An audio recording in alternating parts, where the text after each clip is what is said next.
खुलुमबाय गिबियाव नायग्रो नोंथांमोनखौ गासैखौबो चेनेलाव बरायना लाग्रोनाय जाबाय। नोंथांमोननि थाखाय दिनै मोनसे गोनांथार भिडिअ लाबोनाय जादों। आसा खालामदों नोंथांमोना बे भिडिअखौ गासिबो जोबजासिम नायलांगोन होननानै। अरुणोदय 3.0 नि थाखाय मोनसे गाज्रि खौरां ओंखारना फैदों दै। गाज्रि खौरां बेनो जाहैबाय नोंथांमोननि नामा जुदि डकुमेन्ट्सफ्राव मिलायलायाबा नोंथाङा अरुणोदय 3.0 नि फैसाखौ मोननाय नङा दै। नोंथांमोना थिगखौनो खोनादों। नामनि स्पेलिंफोरा गासिबो थिग थाजोबनांगोन नोंथांनि गासिबो डकुमेन्ट्सफ्राव। दा बिनिखायनो आं बे भिडिअनि गेजेरजों बेखौ खोन्थाहरखानो सानदों। बबे डकुमेन्ट्सआव नोंनि नामा मिलायाबा नोंथाङा अरुणोदयनि फैसाखौ मोननाय नङा आरो बिनिफ्राय जुदि दायो नोंनि नामा मिलायाबा दा नोंथाङा बेखौ मा खामानि मावोबा सुद्रायनो हागोन आं बेखौबो खोन्थाहरखानो सानखादों। दा बिनिखायनो बे भिडिअखौ नोंथांमोना गासिबो जोबजासिम नायनानै लाखा जाहाथे नोंथांमोना रावबो थालाङा। मानो होनोबा अरुणोदय 3.0 नि फैसाखौ नोंथांमोना फैबाय थानाय सेप्तेम्बरनि 17 थारिखनिफ्रायनो मोननो थांगासिनो दङ। दा बेखिनियाव नोंथांमोना जुदि खामानिखौ मावना लायाबाथाय आरो नोंथाङा अरुणोदय 3.0 नि फैसाखौ मोननाय नङा। दा बिनिखायनो बे भिडिअखौ नोंथांमोना गासिबो जोबजासिम नायना लाखा जाहाथे नोंथांमोना मिथिनो हायो नामा जुदि नोंनिया बबे डकुमेन्ट्सआव मिस्टेक थायोबा स्पेलिंफ्रा बेलेग जायोबा आं मोननाय नङा बेफोरनि बागै आं खोन्थाहरनो सानदों आरो बिनिफ्राय बोरै नोंथांमोना सुद्रायनो हागोन आं बेखौबो खोन्थाहरगोन। दा बिनिखायनो जोबजासिमल' नायलांबानो जाबाय भिडिअखौ। दानिया आं नोंथांमोननिसिम गिबियावनो गासिबनिसिमबो गुरै खावलायहरनाय थाग्रोबाय। नोंथांमोना जुदि सोरबाफोर चेनेलाव गोदानै फैदोंबा जाहाथे नोंथांमोना बेबादिनो भिडिअ मोननो हायो बिनि थाखाय नोंथांमोना गिबियावनो गासिबो चेनेलखौ साबस्क्राइब खालामनानै लाग्रोलायबानो जाबाय। जोंहा बे जाहैबाय मोनसे डिसिनि नगाव डिसिनि बेयो मोनसे अर्डार दै। अर्डार माने बेहाय पाब्लिकफोरनिसिम बेखौ मिथिहोहरदों आरो दा बेखौ आसामिसाव लिरना होदों नाथायबा आं बेखौ गुगोल ट्रेन्सलेटरनि हेफाजाबै आं दा बेखौ ट्रेन्सलेट खालामना नोंथांमोननिसिम खोन्थाहरनो सानदों। दा बेवहाय बुंदों आरो गोबां मानसिफ्रानोथ' दायो अरुणोदय स्किमनि थाखायथ' एप्लाइ खालामदों नाथायबा गोबां मानसिनियानो नामा मिलायलाया। नोंथांमोनाथ' मिथिखागौ नोंथांमोना अरुणोदय 3.0 नि एप्लाइ खालामनायाव नोंथांनि आधार नाम्बारखौ होनांगौ आधार कार्डखौ नोंथांमोना जेरक्स खालामनानै होनांगौ। दा बेवहाय ओरैबायदि जादों आरो नोंथांमोननि बे आधार कार्डआव जा नाम दङ बे नामा नोंथांमोननिया मिलाया आरो रेशन कार्डबोथ' नोंथांमोना होनांगौ नालाय। दा बेवहाय नोंथांमोननि बे आधाराव नामा बेलेग बिनिफ्राय रेशन कार्डआव बेलेग जायोबा हले बियो गोरोन्थि जागोन आरो नोंथांमोना मेरिट लिस्टआव रेजेक्ट जागोन होननानै बेखौ खोन्थाहरदों आरो दा बे डिसिनि मोनसे अर्डार आरो नाथायबा मोनसे बाथ्रा बेसो जादों सिगाङाव जेसांखिनि रेशन कार्ड बानायदोंमोन ना दा बेवहाय गोबां मानसिफोरनि नामानो गोरोन्थि गोजा।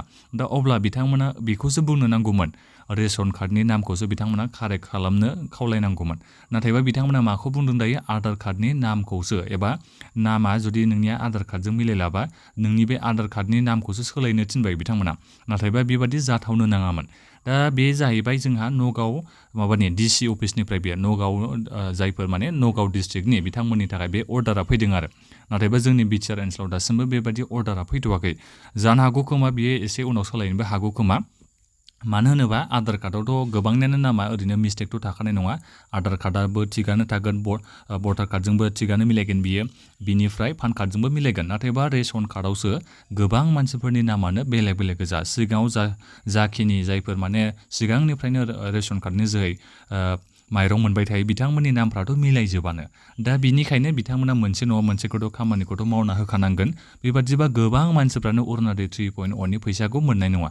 दा जेरैबायदि बेहाय अर्डार होदों आरो दा बेवहाय बुंखादों आरो सिदायै जुदि नोंनि बे आधार कार्डनि नाम्बारा नङा नोंनि बे आधार कार्डनि नामा जुदि मिलायाबा हले नोंथाङा अरुणोदय 3.0 नि फैसाखौ मोननाय नङा होननानै बेखाय बुंखादों आरो नोंथांमोननिसिम बे आधार कार्डनि नामखौ कारेक्ट खालामनो थाखाय खावलायदों। दा बिनिखायनो आंबो नोंथांमोननिसिम बेखौनो दायो बुंहरनाय जाबाय। जेनेबा हमना ला नोंनि रेशन कार्डआव नामा थिगानो दङ बिनिफ्राय भटार कार्डआवबो नामा थिगानो दङ बिनिफ्राय पान कार्डआवबो नोंनि नामा गासैबो थिगानो दङ। नाथायबा जुदि आधार कार्डनि नामा नोंनिया मिलायाबा स्पेलिंआ मिस्टेकबा अब्ला हले नोंथाङा गावनि बे आधार कार्डनि नामखौ सोलायनांगोन। बहा थांनानै सोलायनांगोन खाथिनि कमन सार्भिस सेन्टाराव थांनानै नोंथांमोना नामखौ गोख्रैनो सोलायना लाबानो जाबाय। मानो होनोबा बेवहाय बुंखादों आरो डिसिनि अर्डार नालाय बियो नामा जुदि मिलायाबा हले नोङो बेनिफिसियारि लिस्टआव सेलेक्ट जानो हानाय नङा आरो नोङो अरुणोदय 3.0 नि फैसाखौ मोननाय नङा होननानै जोंहा बे अर्डाराव होदों आरो बे बेलेग गासिबो डिस्ट्रिक्टनियाथ' एखे जाखागोनखा। दा जोङो बे नगाव डिस्ट्रिक्टनिखौ नुनो मोनबाय अर्डारखौ। दा अब्लाथ' बे अरुणोदय स्किमाथ' मोनसेल'खासो नालाय बेलेग डिस्ट्रिक्टनियाथ' बेलेग बेबादि जानाय नङा एखेयानो जागोन। दा बिनिखायनो आंबो खावलायबाय आरो नोंथांमोननि जुदि बे आधार कार्डनि नामा नोंनिया मिलायाबा बेखौ गोख्रैनो थाबैनो नोंथांमोना कारेक्सन खालामना लाखादो अब्लासो नोंथाङा अरुणोदयनि फैसा फैसाखौ मोननो हागोन मानो होनोबा बारा गोबाव समानो गैला नालाय नोंथांमोना अरुणोदय 3.0 नि फैसाखौ मोननो थाखाय नोंथांमोना सेप्तेम्बरनि 17 थारिखआवनो मोननो थांगासिनो दङ बेखौ जोंहा आसामनि चिफ मिनिस्टार हिमन्त बिश्व शर्मा बिथाङानो दाख्लै बिटिआरआव जोंनि बिटिआर ओनसोलाव फैनायावनो बिथाङा एनाउन्समेन्टखौ खालामना गालांदों दा बेनिखायनो नोंथांमोना उपाय गैया दायो फैसाखौ मोननो थाखाय बा नोंनि बे आधार कार्डनि नामा जुदि मिस्टेक जानानै दङबा बेखौ गोख्रैनो नोंथांमोना सुद्रायना लाबोनो जाबाय नङाबा हले नोंथाङा फैसाखौ मोननाय नङा दा बे अर्डारखौ जेरै होदों आं बेखौ नोंथांमोननिसिम बे अर्डार जाबायदि फैदों आं बेखौ नोंथांमोननिसिम दायो खोन्थाहरनाय जाबाय नाथायबा बे रेशन कार्डनि गोरोन्थियासो गोबां मानसिफोरनियानो नामा रेशन कार्डआव गोरोन्थि दा बेखौ बिथांमोना मा खालामगोन दा बेखौ बुंनो हाया नाथायबा बिथांमोना नैबे मोनसे बाथ्राखौ बुंदों आरो आधार कार्डआव जुदि नोंनि नामा मिस्टेक दङबा बेखौ नोंथाङा सुद्रायनो नांगोन होननानै बेखौ बुंखादों आरो माने नामा जुदि मिस्टेकबा हले जानाय नङा होननानै बुंदों दा बिनिखायनो खावलायनाय थाबाय गोख्रैनो खालामना लादो बहा थांनांगौ होनदों कमन सार्भिस सेन्टार खाथिनि जाय जायगायाव आधार कार्डनि कारेक्सन खालामनाय बायदिसिना जायो बेखौ नोंथांमोना मिथिखायो जानांगौ बेहाय थांनानै गोख्रैनो नोंथांमोना कारेक्सन खालामना लाहैबानो जाबाय मानो होनोबा खामानिया बारा थाबबो जाया दा बेनिखायनो गोबाव सम दा एसे माने बारा गोबाव सम गैला गोबाव समसो होनलायलांदों बारा गोबाव सम गैला दा बेखिनियाव नोंथांमोनाबो कारेक्सन खालामना लाहैखाबानो जाबाय डकुमेन्टस बायदिसिनाखौ नोंथांमोनखौ लानानै थांगोन एसे उनाव दायो बायदिसिना जायगायाव गोबां जायगाफ्रावनो माने माथ्र रेशन कार्डखौल'सो लानानै नामफोरखौ नेटआव सोसनदों दा बेनिखायनो डकुमेन्टस बायदिसिनाखौ नोंथांमोननिसिम बिहरबावाखैसो गोबां जायगायावनो जोंथिंबो डकुमेन्टसखौ लांथ'वाखै बे आधार कार्डआनो जा भटार कार्डआनो जा पान कार्डआनो जा बायदिसिना बेफोरबायदि डकुमेन्टसखौ लांथ'वाखै माथ्र बिथांमोना रेशन कार्डखौल'सो लांथ'दों नाथायबा एसे उनाव नोंथांमोननिसिम डकुमेन्टसखौ लांगोन नालाय दा बेनिखायनो बे समावनो नोंथांमोना कारेक्सन खालामना लाखादो आरो जाहाथे नोंथांमोना जेबो मिस्टेक गैयालासिनो आरामसे माबानो हायो खामानिखौ मावनो हायो नङाबा एसे उनावबा मा जागोन